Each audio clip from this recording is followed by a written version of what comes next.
Welcome everyone, this is the Flexbone channel. Today we're going to talk about part 1 of how to run triple option offense in Madden.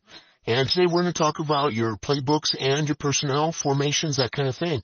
So we'll start off with the most important thing. It's what kind of offense do you want? What kind of personnel? So basically what offense is going to allow you to do what you want. So when I'm building my offense triple option, I look at what kind of plays I want to run and the personnel that the formations give me.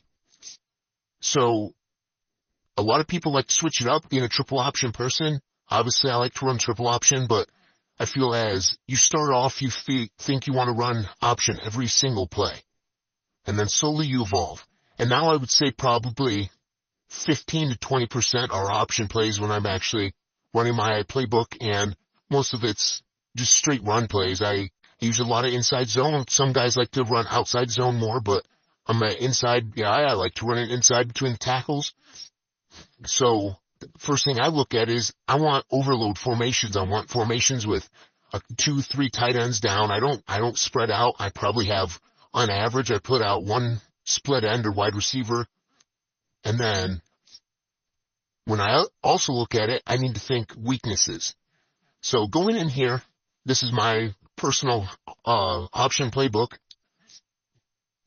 And when I go in here, you can go to my playbook. So you see almost everything's out of pistol, because that's the only way you can run option Madden 24 until they fix it and make it just as good as college football 25 and actually add Flexbone. But you can see right here is a lot of inside zone, dive. And that's my set deuce. And then my most popular formation is strong. So I think that every single person, when you go in, you need to find one formation where you're like, all right, that's what I'm going to run. So if you see in this, I don't pass the ball a lot, but I just like to add everything. I got triple option, power option, triple option again, another triple option, double option, fullback lead, weak. I got a counter, got another inside zone play, and I got power. Almost everything's inside the tackles. So for me, that's what I like. So when you're making your triple option playbook, are you a guy who's going to want to run inside the tackles, or are you going to base everything off more of the stretch plays and things like that, outside zone, based to play off your triple option? Why I choose inside zone plays is because by running inside, I suck the whole defense in. They start to play tighter, and you start to see very heavy sets. So if you really get going and you're really chewing them apart with the inside zone, you'll see those safeties start to come down. And if you're a guy who likes to pass the ball, that's great. Those safeties come down and you're just going to throw the ball. For me, I see those safeties come down. I see that defense condense itself. And then I say, all right, now it's time. I'm going to pull out triple option. And I'm going to read it, but I know in my head, this is most likely going to be a pitch play based off of what they've been giving me the past couple of plays, because I run so much inside between the tackles. For outside zone people, they may have a different strategy where, and when you think about outside zone, it's just inside zone with an outside option.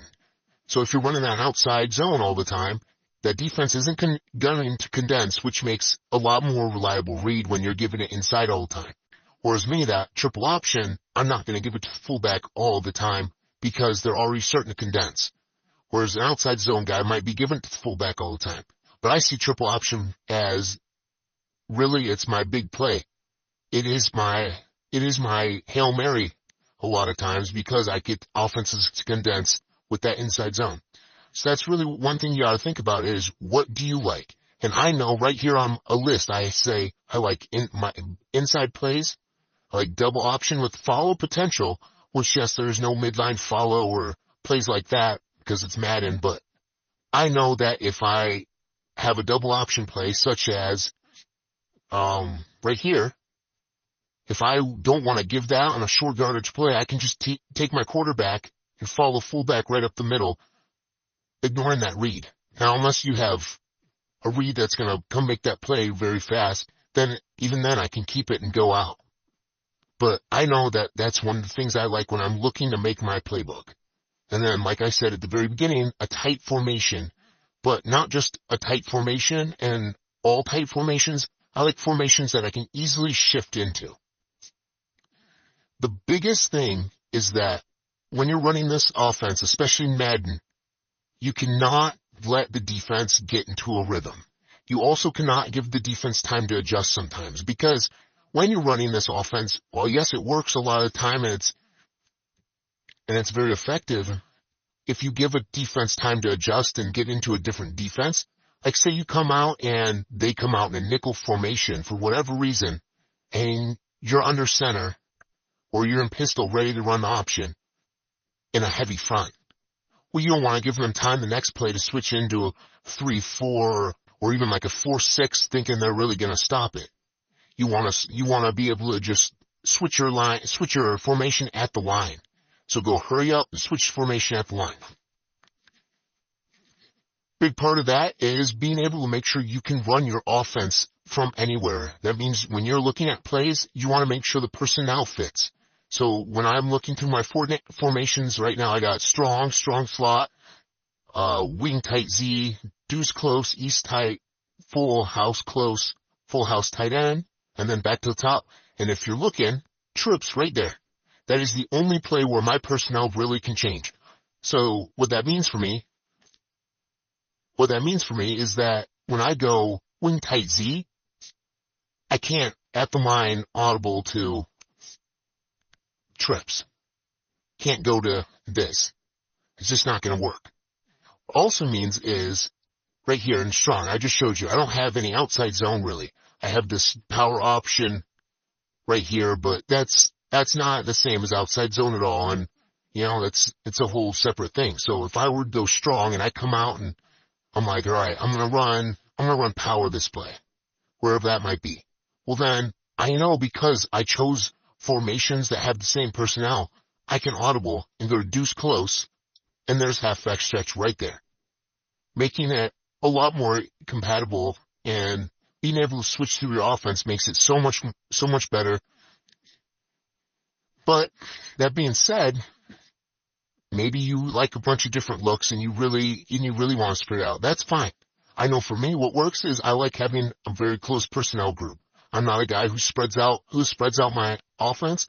I have trips in there because it is nice to be able to spread some guys out and run dive. Especially once I get to the goal line, they're going to just sit in a goal line defense, 6-2 or 5-3 or something like that, and it's going to be tough. But if I can spread them out and make them cover my 3, then I go to halfback dive.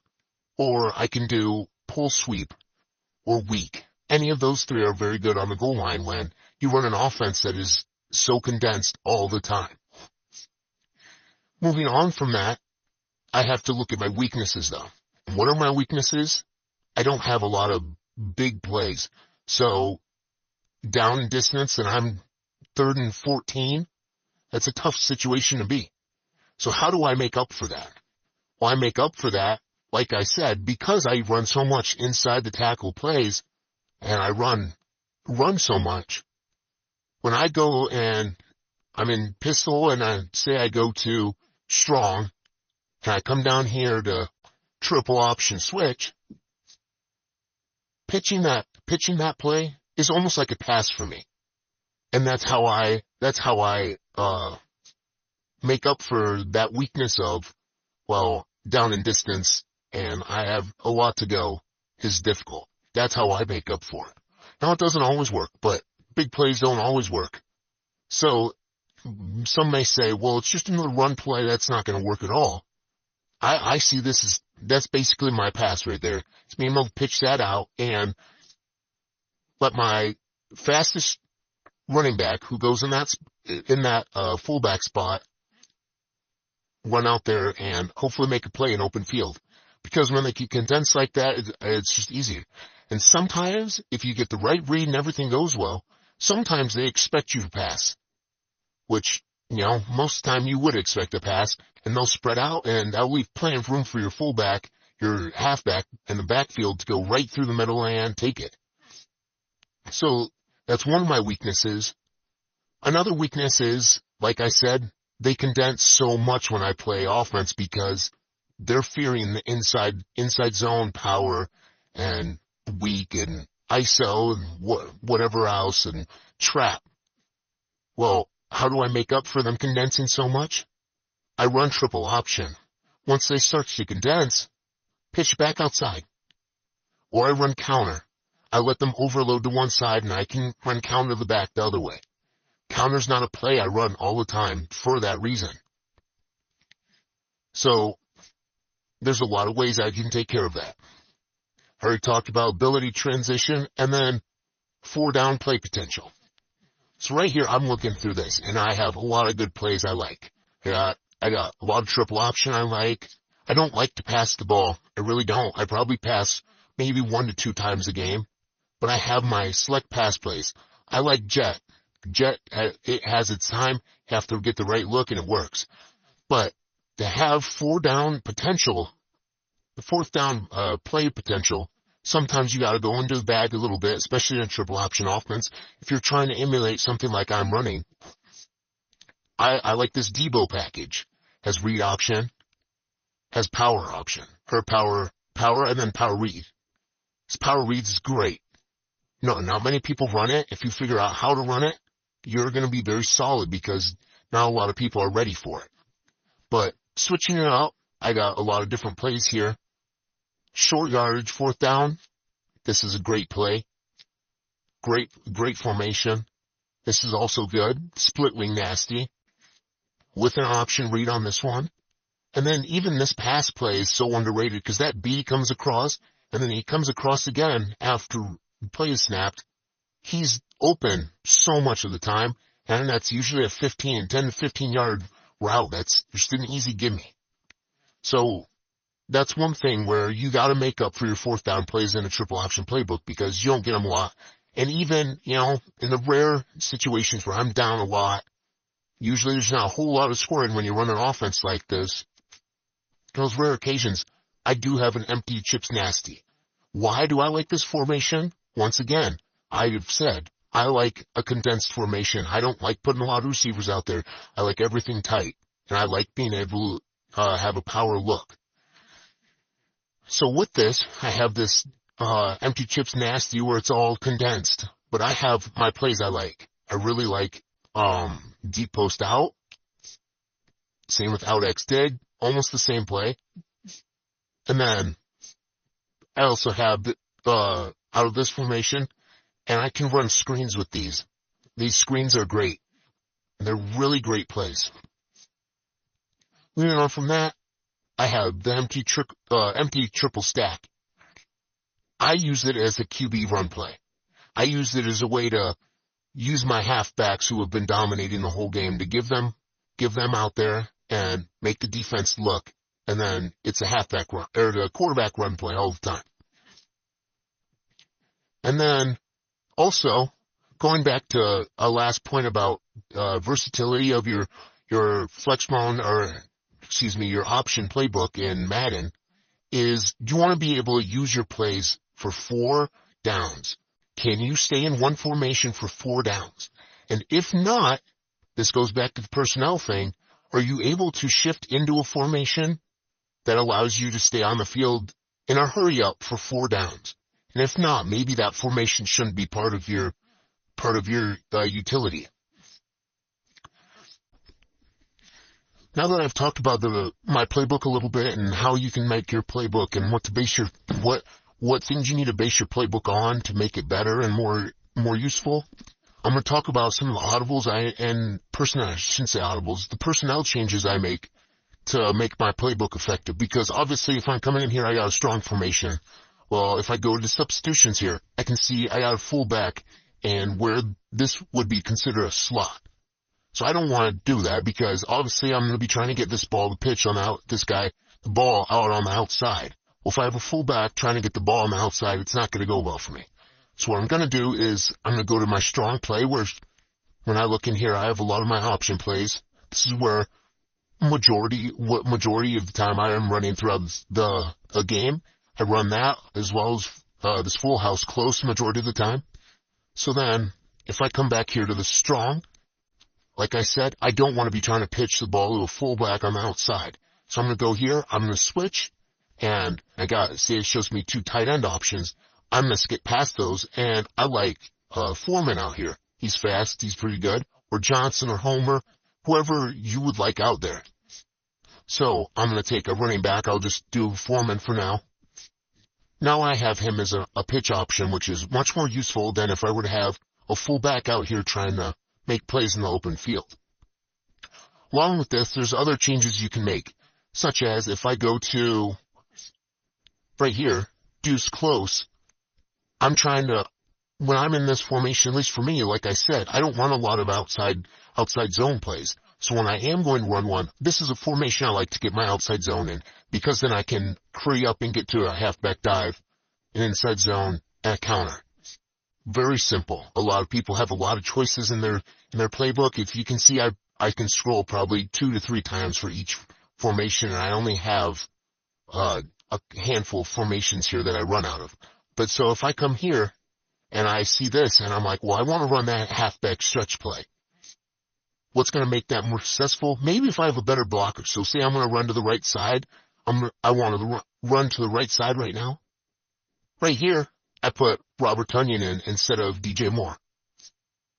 So I don't want DJ Moore blocking. As great as DJ Moore, as great as he is, I would much rather have Robert Tonyan and a tight end blocking out there for me. Just because he's a better blocker, it's part of his position. That's what I'd rather have out there. Along with this, just a quick example before I wrap this video up, I'd like to talk about how I said you can change your formation fast, and do the formations work well together? Do the personnels group together so that you're able to access almost your whole playbook from on the field? So this isn't one to access my whole playbook, but this is just an example. So say I come out and done this, let's say it's 4th and 2. And I'm thinking, all right, QB blast right here, 4th and 2, and I'm just going to try to run this. Well, maybe I don't like this look. I don't like that. This middle linebacker is probably just going to crash right down, and 95 is going to take care of 65. So for whatever reason, I don't like this. Well, as you can see, I can audible. Now I have this goal line look. Well, now I can go to halfback sting. I can shift everyone very fast. And then I can run a play out of this. Just like that. So that's what I mean when your personnel needs to align, because a lot of people aren't able to access the full playbook. You get down to that 2-minute situation, you don't want to have to waste time because you don't have access to your whole playbook right there. But if you have access to your whole playbook, it makes every situation so much easier. I can shift in and out right now. This is obviously, I can only shift into one play, but it just makes it so much easier if you can access your whole playbook.